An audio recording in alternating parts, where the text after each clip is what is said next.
Welcome back, deep divers. Today, we're going to tackle something a little different, something we all probably need a little more of in our lives. Intriguing. I'm all ears. What's on the docket today? It's all about rest ethic. Yeah, you heard that right. We're diving deep into Time Off, How to Leave Work at Work by Max Frenzel Oh, I've heard good things about that one. and John Fitch. Now, Max is an AI researcher, writer, digital creative, all that jazz. Okay, so already sounds like someone who knows a thing or two about a busy schedule. And John's a business coach, angel investor, also a writer. So we're in good hands, I'd say, to really dissect this whole idea of rest, not just as like a luxury, but as something essential. Yeah, because the work ethic thing, that's been drilled into us since what, kindergarten? Always got to be hustling, got to be productive, but what about the other side of the coin? Right. Exactly. And that's what I find so fascinating about this book. It's like they're not saying ditch the work ethic altogether, but they're making a case for rest ethic as its equal partner, Yeah. like two sides of the same coin. I like that. It's about balance. Yeah. Exactly. And the book really digs into this idea, how it's not just about feeling less tired, but about actually being more productive, more creative, more, I don't know, more everything when we actually prioritize rest. Okay, I'm sold. So where do we even begin to unravel this whole rest ethic thing? What's the book's take on it? Well, they kick things off by taking us way back, like way, way back to the ancient Greeks. And get this, they actually saw leisure as the foundation for a good life. Like it wasn't an afterthought, it was the core. Wow, that's a pretty different perspective than what we're used to. So how did we get from leisure is key to always be grinding? Yeah, good question. The book kind of traces this shift. And no surprise, the Industrial Revolution plays a big role. Suddenly, it's all about work, work, work. They even mentioned this guy, Thomas Carlyle, who basically called work this noble, almost sacred duty, like it was the ultimate virtue. Interesting. So basically, leisure went from hero to zero. Pretty much. And the book argues that we're still dealing with the fallout of that shift today, this always-on mentality. It's like we're all kind of wired to feel guilty if we're not constantly working, achieving, producing. Yeah, I definitely feel that pressure sometimes. So how does the book propose we break free from that? Well, they introduce this concept of high-quality leisure, which might sound a little, I don't know, pretentious, Yeah, I was just thinking that. but stick with me. It's basically about being more intentional about how we spend our downtime, choosing activities that actually replenish us, not just provide a temporary escape. Okay, so not just collapsing on the couch and binge watching the latest reality show. Well, they're not saying you can never do that, but it's about recognizing that not all leisure activities are created equal. Some are definitely more restorative than others. Makes sense. So give us some examples. What kind of activities would fall under this high-quality leisure umbrella? They use this analogy breathing right. We need to exhale to inhale again. So rest is like that exhale for our minds and bodies. Okay, I'm liking this analogy. And they argue that high-quality leisure is what allows us to truly exhale, to fully recharge so we can come back to work, to life, feeling refreshed and ready to go. So it's not just about escaping work, it's about actively doing something that helps us come back to work better.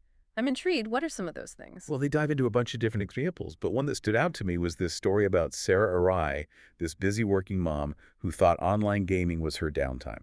Oh, I know a few people like that. Right.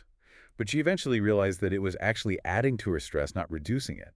So it's really about being honest with ourselves about how different activities make us feel. That's a good point. It's easy to get caught up in the illusion of relaxation even when something's actually draining us. Exactly. And the book dives into some fascinating research on this, like attention restoration theory.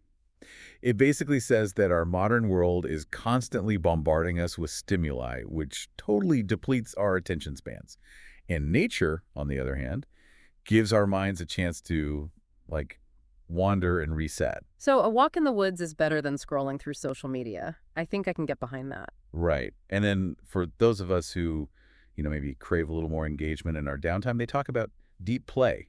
It's basically about finding those activities that make you lose track of time, that put you in that flow state. Okay, that sounds kind of amazing. Any examples? Yeah, they highlight this guy, Pete Adeney, who retired early to pursue his passions. And he talks about how he finds way more satisfaction in that than he ever did in his previous work. Wow, that's inspiring. So it's not just about lounging around, it's about actively choosing how we spend our time off to actually benefit our lives, both personally and professionally. Exactly. And that leads us perfectly to the next part, how do we actually incorporate this intentional rest into our already busy lives? Yeah, that's the million-dollar question, right? Yeah. Because let's be real, most of us aren't retiring early anytime soon. Absolutely. So we've got to find ways to make this work in the real world, and the book gets into some really practical strategies for doing just that. All right, I'm hooked. Let's dive into those strategies and see how we can actually make this rest ethic thing a reality. All right, so we're convinced, right? Rest ethic, it's a thing, it's important. But how do we actually, make it happen? Like our schedules are already packed. How do we squeeze in more rest? Right, exactly. And the book, thankfully, it doesn't just leave us hanging with this lofty ideal. It actually gets down to brass tacks, gives us some real-world tools. Okay, good, because I need those. So what's the magic formula here? Well, they break down deep rest into 4 key elements: detachment, relaxation, mastery, and control. Okay, 4 elements. Got it. Let's unpack those a bit. Starting with, let's say, detachment. What exactly do they mean by that? Yeah, good one to start with.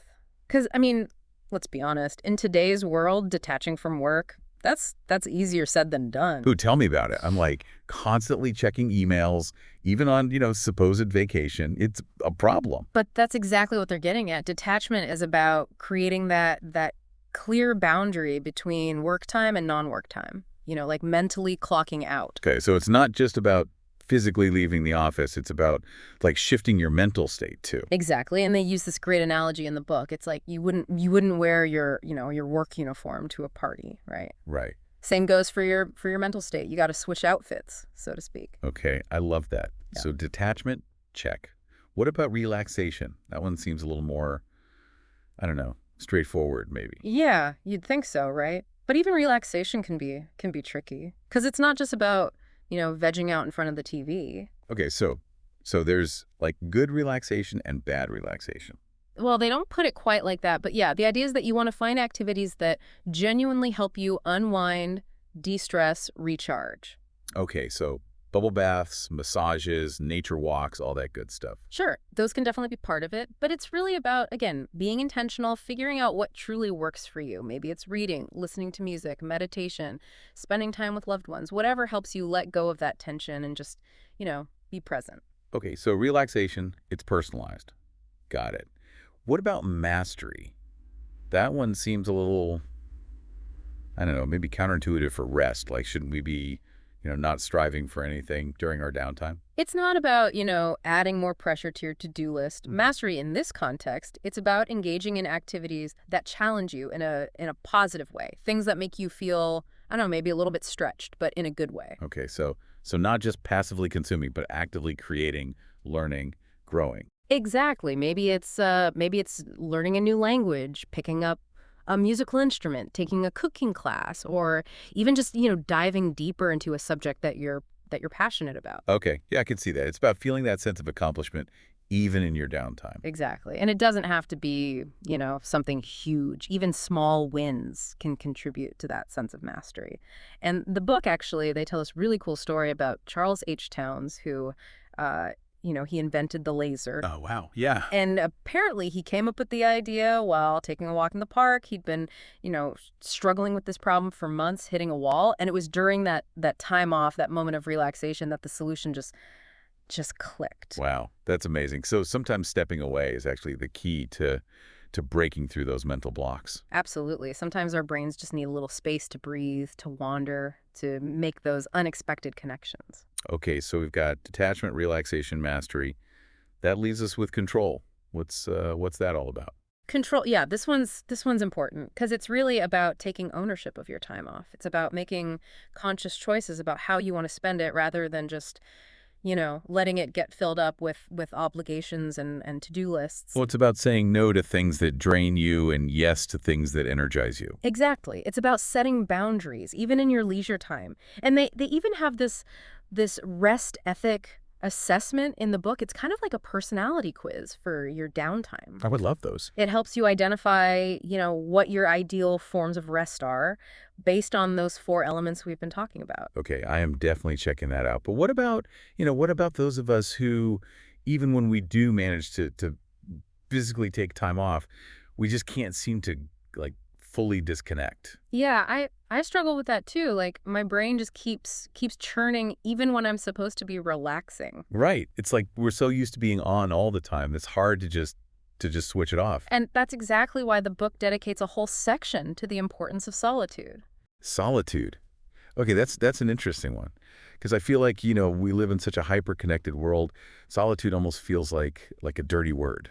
Yeah, they address that head on. Yeah. Because a lot of people, they associate solitude with loneliness, but the book makes a really important distinction between the two. Okay, so what's the difference? Loneliness, that's that feeling of isolation, of being alone and not wanting to be. Solitude, on the other hand, it's about choosing to be alone, about finding peace and clarity in that space. Okay, so it's about like intentionally disconnecting from the outside world and reconnecting with yourself. Exactly. And they argue that in today's world, with all the noise and the distractions, solitude is more crucial than ever for our mental well-being, for our creativity, even for our relationships. Yeah, I can see that. It's like you need that space to process everything, to recharge, to just be. Right.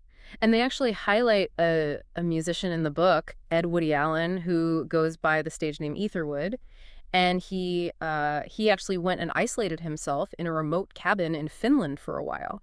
And he credits that time alone with unlocking a whole wave of creative breakthroughs. Wow, so solitude can actually lead to more creativity, not less. That's what they're saying. It's like by giving your mind that space to wander, to explore, to make those connections without all the external input, you actually create the conditions for new ideas to emerge. That's fascinating. It really challenges that notion that we need constant stimulation to be productive. It's like sometimes the best thing you can do for your work is to step away from it completely. And actually that leads us to another really interesting point they make in the book, which is that, this idea that work and leisure are these opposing forces. They actually challenge that. Okay, so it's not necessarily an either situation. There's more nuance than that. Exactly. They argue that when done right, work and leisure can actually complement and enhance each other. I like the sound of that.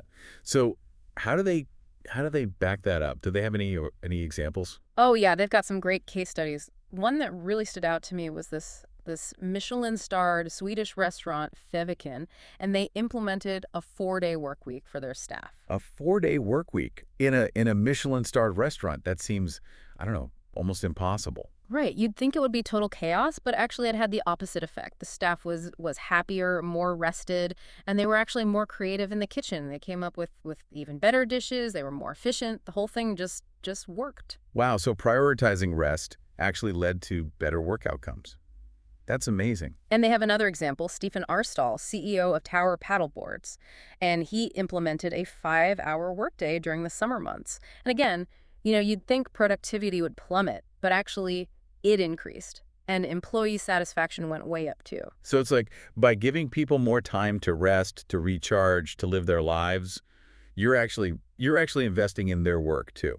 Exactly. It's about recognizing that people are, people, they have lives outside of work, and those lives actually feed back into their work in really positive ways. Okay, so we've got detachment, relaxation, mastery, control, solitude, the interconnectedness of work and leisure. Mm-hmm. I feel like my brain is like bursting with new ideas about rest. Mine too. But, we can't talk about the future of work without addressing the elephant in the room. Right? Yeah, I was just thinking that.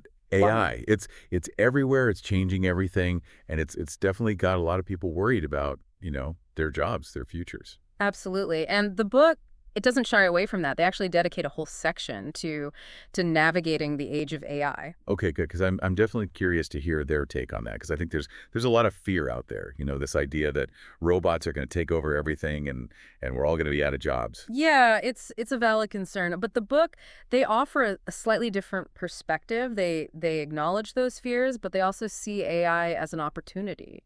An opportunity. Okay, how so? Well, they argue that instead of fearing AI, we should be thinking about how to work with it, how to leverage its strengths to enhance our own. Okay, so it's like instead of seeing AI as the enemy, we should see it as a tool, as a partner. Exactly. And they point out that AI is really good at certain things, like automating tasks, processing data, all those repetitive things that humans tend to find, kind of boring and draining. Right. So AI could potentially free us up from all that drudgery. That's the idea. It's like let AI handle the heavy lifting, the routine stuff, and then humans can focus on the things that AI is not so good at. Things like creativity, empathy, big picture thinking, strategic decision making. Okay, now that's a future I can get behind, Hmm. where AI is like taking care of all the boring stuff, and humans get to focus on the really interesting, challenging, meaningful work. Exactly. And they even suggest that this could lead to like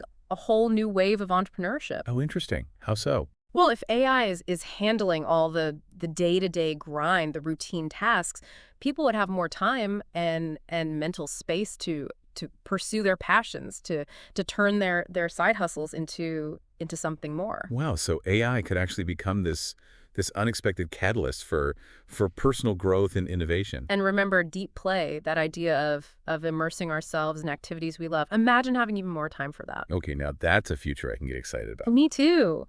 But it all hinges on us, on us humans being able to adapt, to embrace these changes and to cultivate that all-important rest ethic. Right, because it's not going to just happen automatically. We have to be intentional about it. Exactly. And it's not just about, taking long vacations or sleeping in on weekends. It's about weaving intentional rest into our daily lives. Okay, so like what, taking breaks throughout the day, disconnecting from technology, spending time in nature, all that good stuff. All of that. It's about recognizing that rest is not a luxury. It's not something you earn or reward yourself with.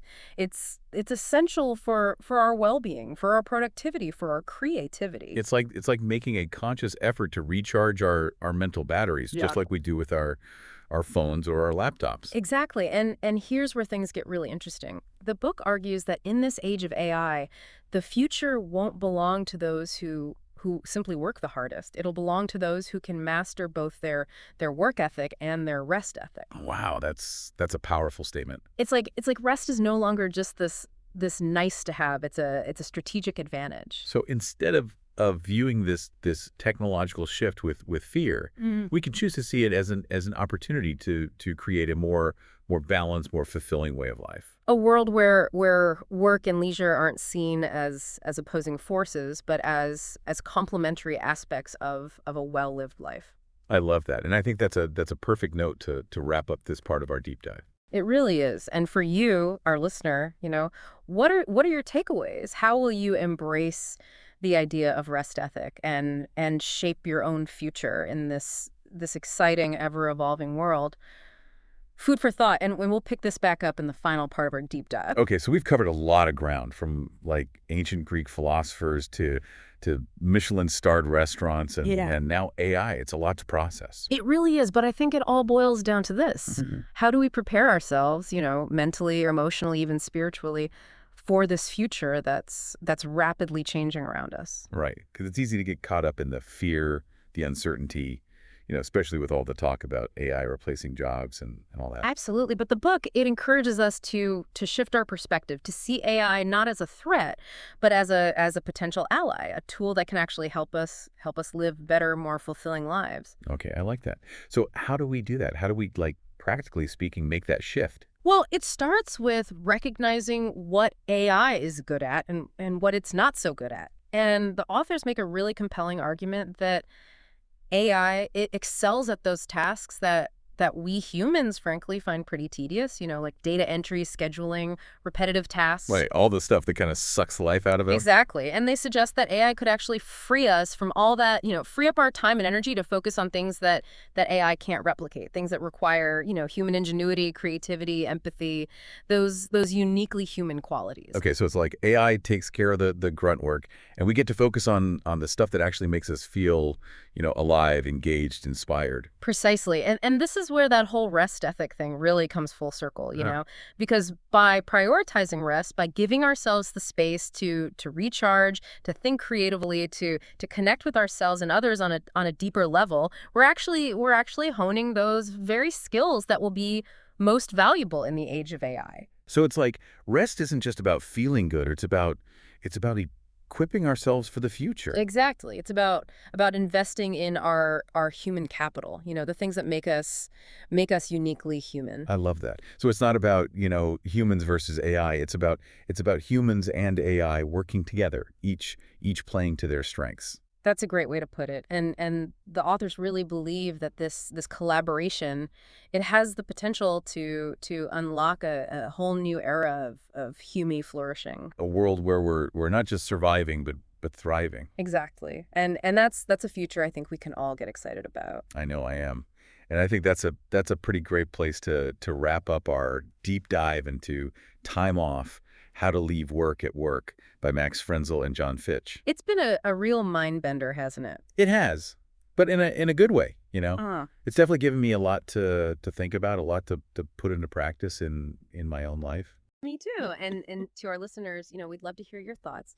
How are you thinking about rest, about work, about the future in light of all this? Share your insights, your questions, your own experiences, and until next time, keep diving deep.